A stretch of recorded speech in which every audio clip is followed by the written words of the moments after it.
Connaissance, expérience, performance.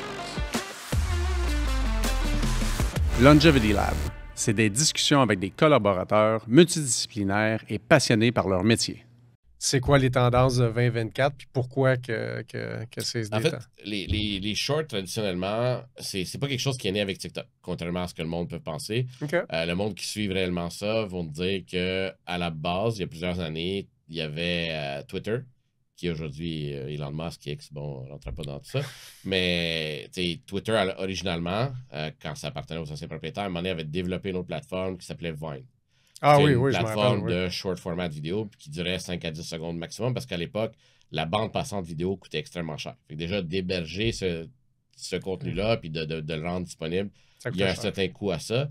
Puis c'était extrêmement difficile pour eux de... Puis déjà, Twitter, c'est pas les meilleures monétisations, là. Fait que, tu sais, eux autres, ils n'ont jamais réussi à rendre ça rentable. Fait qu'ils ont réussi à générer énormément de trafic, comme pour Twitter, à répondre à un besoin auprès d'une certaine communauté, mais ils n'ont jamais réussi à rendre ça viable au niveau monétaire. Fait que, ils ont réussi à avoir un certain financement initial, mais à un moment donné, il a fallu qu'ils mettent la hache là-dedans parce qu'ils étaient juste plus capables de perdre du cash à chaque trimestre.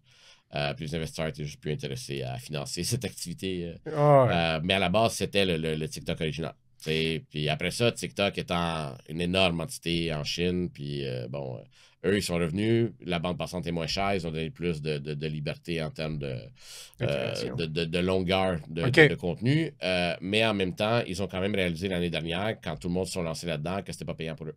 Fait que le contenu short format pour les plateformes, c'est pas payant, parce que c'est beaucoup plus difficile d'identifier une tendance et de mettre une pub contextuelle à un client qui fait juste swiper à chaque 30 secondes puis écoute des vidéos de n'importe quoi.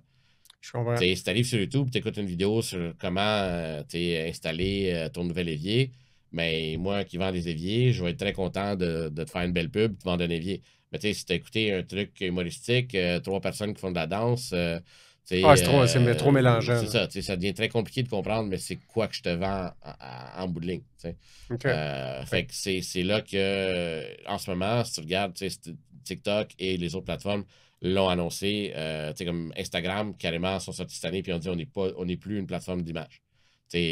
On ne veut plus d'image. Si vous voulez avoir de la viralité et de la portée, là, vous allez faire de la vidéo, puis non seulement vous allez faire de la vidéo, mais vous allez faire de la vidéo qui dure plus que 5 minutes.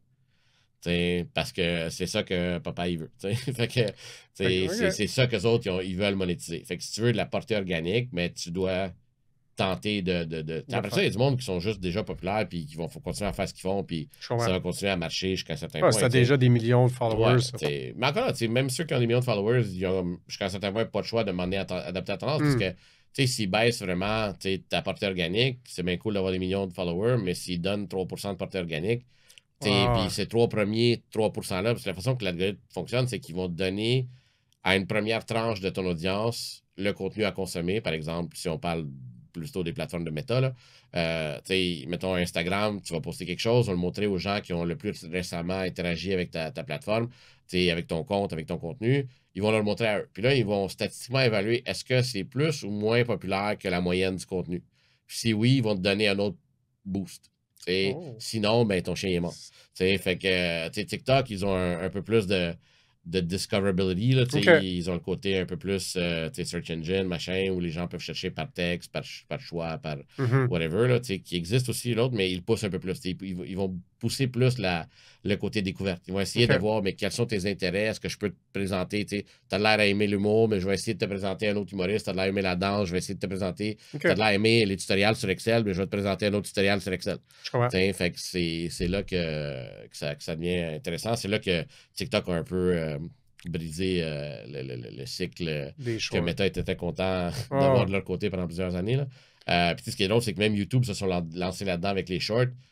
Puis en réalité, ce qu'on voit, c'est que maintenant, les autres plateformes veulent devenir YouTube.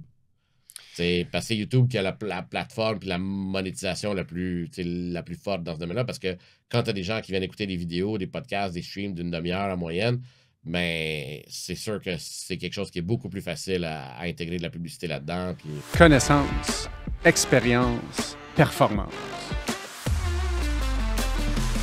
Longevity Lab, c'est des discussions avec des collaborateurs multidisciplinaires et passionnés par leur métier.